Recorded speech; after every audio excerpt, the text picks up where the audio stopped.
Hello kids, it's Mr. Agee here, and for your writing today, I'd like to introduce you to a very, very famous, iconic African-American poet named Langston Hughes, and I'm going to do that through a poetic biography that's written by Tony Medina.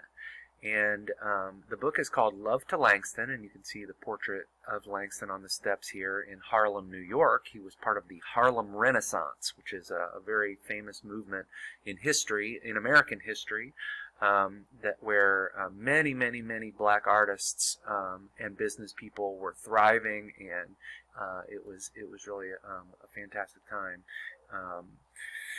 So the idea here is I want to introduce you to kind of who Langston was, and also the poems are actually meant to kind of bring out parts of his life. Tony Medina wrote the poems. He's an award-winning poet who loves Langston Hughes, and Langston wrote from his heart. Langston wrote with rhythm and feeling. But he wrote about things that were on his mind. It might be something like noticing the beauty in a bag of oranges, all the way up to the feelings that he had when his first grade teacher in Topeka, Kansas, made him feel terrible, basically just because he was black. So you have things that are lighthearted, you have things that are celebratory, and you also have things that topics and subjects that he writes about that are pretty difficult to comprehend because of how emotionally deep they are. So I'm hoping that this inspires you. It's just going to be touching the surface. He wrote his whole life. So even from the time he was a child, he was a writer. He was creating poetry. So this is just a few poems that I'm going to read, and they are about Langston Hughes, not written by Langston Hughes. So I'm going to go ahead and get into some of these, and I want you to kind of just notice the feeling that you get from the poetry, the topic, the theme, and I wanted to open your mind just a little bit because up to this point we've kind of been talking about the writing using poetic form. And he does use poetic form, but it's a little bit looser. There's not a rigid, restrictive form like every stanza is a couplet, or every stanza is a quatrain. He actually is writing more. It's more about the feeling. Now you will get some rhythm and some rhyme, but you still see line breaks at the end of the line. You see white space between the stanzas. So it is definitely still written in poetic form, but it's really much more focused on the feeling and the sound of it. Okay? So this first one is called Little Boy Blues. Little boy, little boy, little boy blues. Why can't I go out to play too? Little boy blues. Little boy, little boy, little boy blues. Reading and dreaming and watching Grandma snooze. The white kids chase me 'cause of the color of my skin. Said the white kids chase me 'cause of my brown, brown skin. Little boy, little boy, little boy blues. Where's Mama at? And Papa at? Little boy blues. Why can't I go out to play too? Little boy blues. So he's using the poetic form here to access the feelings of sadness, of him not being able to go out and play, mainly because he's kind of afraid to go out and play, being chased by white kids just because of the color of his skin. He's also lonely, and his grandma's sleeping, doesn't know where his mom's at, doesn't know where his dad's at, and so he's got the blues. The blues is another way to say sadness. And Tony Medina wrote about this because he knows that Langston spent some of his childhood being isolated and on his own, and he was writing a poem about that feeling of isolation and loneliness. The next one here is called First Grade. In Topeka, Kansas, the teacher makes me sit in the corner, in the last row, far away from the other kids. She rolls her eyes and sucks her teeth with heavy, heavy sighs, and lies and lies. She tells one kid not to eat licorice or he'll turn black like me. When Mama finds out, she takes me out of school. She rolls her eyes and sucks her teeth with heavy, heavy sighs. And why? So again, we have a poem about a very traumatic experience of him being isolated in an all-white classroom in Topeka, Kansas, which is the capital city of Kansas, by the way. And it's not just the little kids this time that are persecuting him just because of the color of his skin. It's actually the teacher, too. And the teacher is being mean to him and saying things to the other kids that are obviously hurtful. And his mother, you know, she's a mean old woman who has heavy sighs, and she sucks her teeth, which is kind of like a degrading sound that it's like she's unapproving of him being in the class there. And his mom had the same kind of response, being unapproving of him being in class there, which is why his mom and the teacher had the same response. Now, in terms of the poetry that you'll see here, you've got line breaks and white space, you've got rhyme, you've got repeated phrases. He is using the phrase like why. You hear it 3 times to emphasize, you know, why is it like this? Why is it like this? Why is it like this? There's no good answer for this.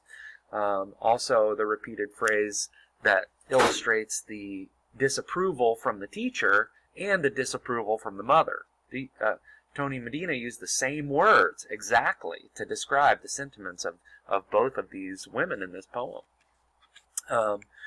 So, you know, you can use poetry to really access and crystallize feelings and emotions, and that's what Tony Medina is doing here for in thinking about Langston Hughes' experience in first grade in Kansas.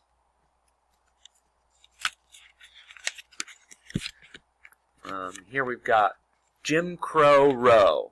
Let's see if I can move this right here. As in class, we talked about Jim Crow, the Jim Crow South. So after the Civil War, there was a period called the Reconstruction where they tried to make things more fair for black people, especially in the South, in the laws of our country. Well, even though the laws were fair, what people did actually wasn't fair. And people still treated black people as second-class citizens or as not citizens at all. And the Jim Crow South, the cities and states made laws that basically allowed for discrimination to be legal and oppression to be legal. So it was downright racist. And so Jim Crow Row is a poem about how Langston experienced this.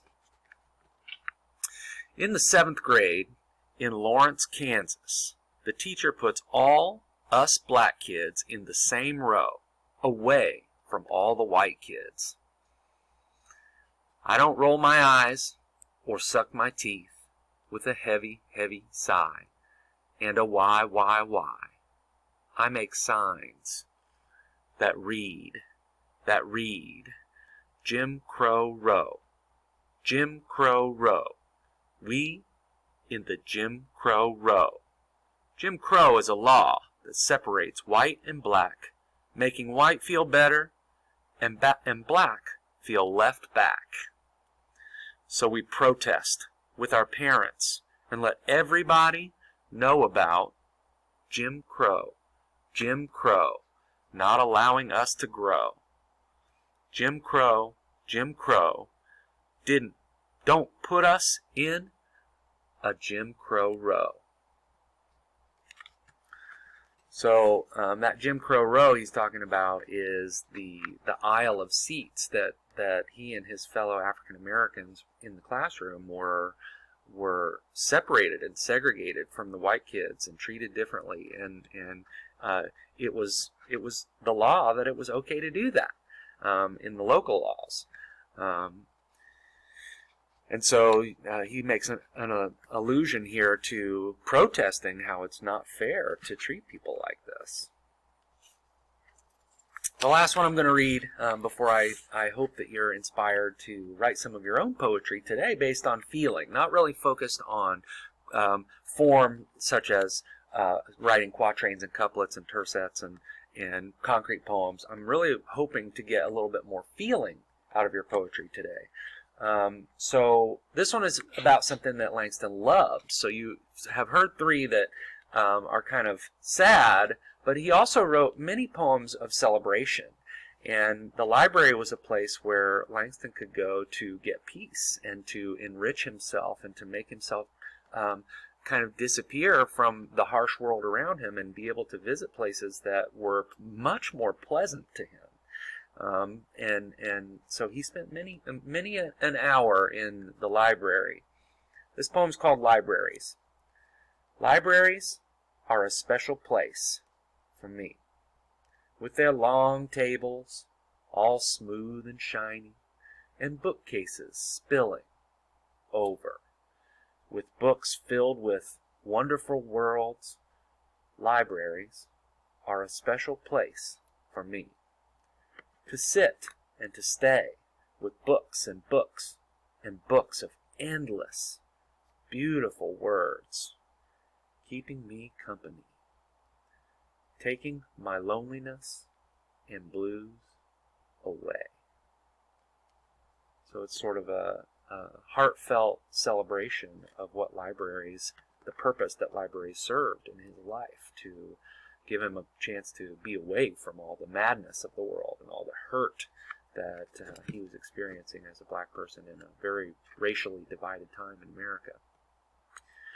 So I hope that this introduction is just scratching the surface. There's many more Langston Hughes poems that we'll read together and look at and study. But I hope that that you get the idea that poetry is a way to access and express feelings. Sometimes the feelings are hard. Sometimes the feelings are wonderful. And poetry gives you a way to get those things out of you and share, actually. So sometimes it's just for you. I've written poems that are just for me that I never shared with anybody. And sometimes it's to share. It's for the purpose of, hey, look at what I read. This is how I was feeling. And you get a chance to kind of capture a snapshot of what's going on in your heart and in your mind. Okay, so spend the rest of your writing time and your inquiry time putting together. Think about something that you love or something that you hate, and try to put some words together that describe that, and then fiddle with those words and put them into poetic form, and try to get some rhythm and some rhyme into what you're writing. Be intentional with your line breaks and your use of white space, as poets are. Good luck, do your best, and I'm really looking forward to seeing some of the products that you come up with.